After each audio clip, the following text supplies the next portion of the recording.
আপনি যে ভূমিকাটা রেখেছিলেন সেটাতে বলেছিলেন যে কূটনীতি বা সামরিক সংঘর্ষ, কূটনীতি এবং কথাবার্তার মাধ্যমে সমাধান খুঁজে বের করাই মনুষ্যত্ব, ওর মধ্যেই আছে মনুষ্যত্ব এবং সেই পথেই বাছাই করা উচিত।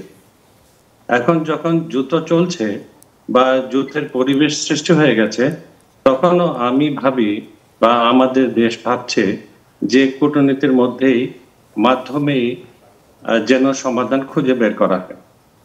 পাকিস্তান এই ঘটনার পর এই পাহেলগাম হামলার বা যে ঘটনাটা ঘটেছে সন্ত্রাসবাদীদের কাছ থেকে, সেটা নিরপেক্ষ একটা তদন্ত করার আহ্বান জানিয়েছিল, ভারতের প্রতিও নিবেদন করেছিল এবং আন্তর্জাতিক সমাজকেও। এবং বিভিন্ন দেশ সেটাকে সমর্থন জানিয়েছে, স্বাগতম জানিয়েছে যে এটাই ভালো পথ। কিন্তু দুর্ভাগ্যবশত ভারত সেটা মানে নাই। সেই কারণে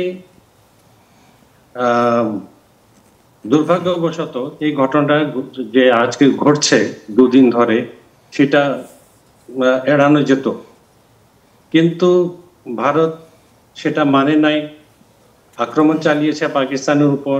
পাকিস্তানের বিভিন্ন মসজিদ এবং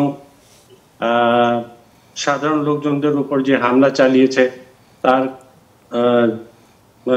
তার মূলত সেই কারণে 30 কিংবা 40-এর মতো নির্দোষ লোক, ছেলে মেয়ে, মহিলা, ছোট ছেলে, ওরা শহীদ হয়েছে। তো যে ঘটনাগুলি যেভাবে ঘটছে সেটা ঘটা উচিত ছিল না। কূটনীতি বা কথাবার্তা বা আলোচনার মাধ্যমে সেটা সম্ভব হতো এই যুদ্ধটা এড়ানো।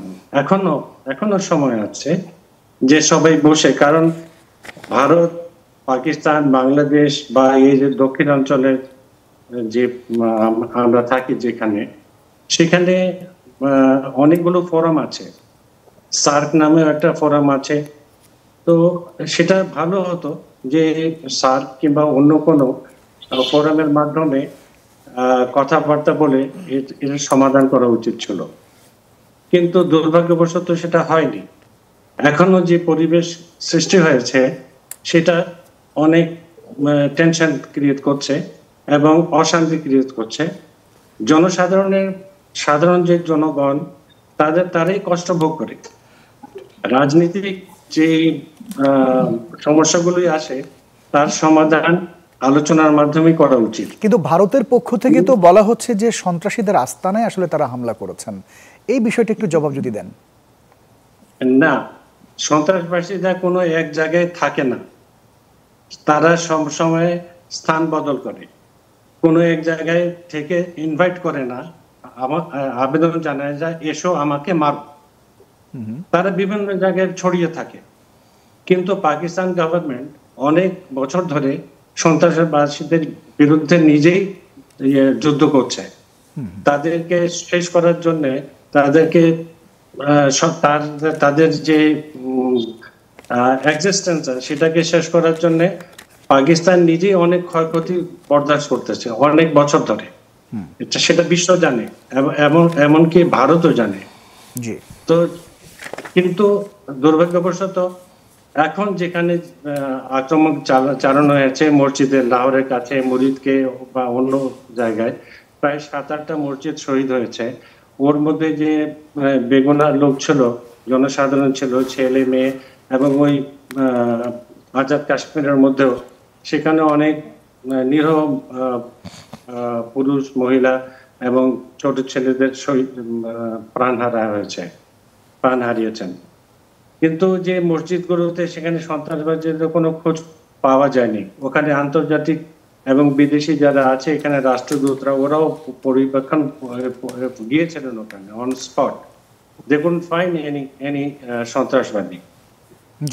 এই দাবিটা টোটালি ভুল, টোটালি মিথ্যে। তো আমার কথা হচ্ছে যে সন্ত্রাসবাদীদের জন্য ভারত আর পাকিস্তান দুটো উভয় দেশ মিলিয়ে সন্ত্রাসবাদীদের বিরুদ্ধে যুদ্ধ চালানো উচিত। যুদ্ধ দেশের উপরে নয়, জনসাধারণের উপরে নয়। যুদ্ধের মূল যে কারণটা, কারণ ভারতে সন্ত্রাসবাদী চলছে, ভারতকে আন্তর্জাতিক সমাজও দোষারোপ করছে যে ওরা কানাডা, আমেরিকা ওখানে গিয়ে শিখ সম্প্রদায়ের লিডারদেরকে হত্যা করছে। সেটা তো it is a fact, proven fact. Canada has taken many actions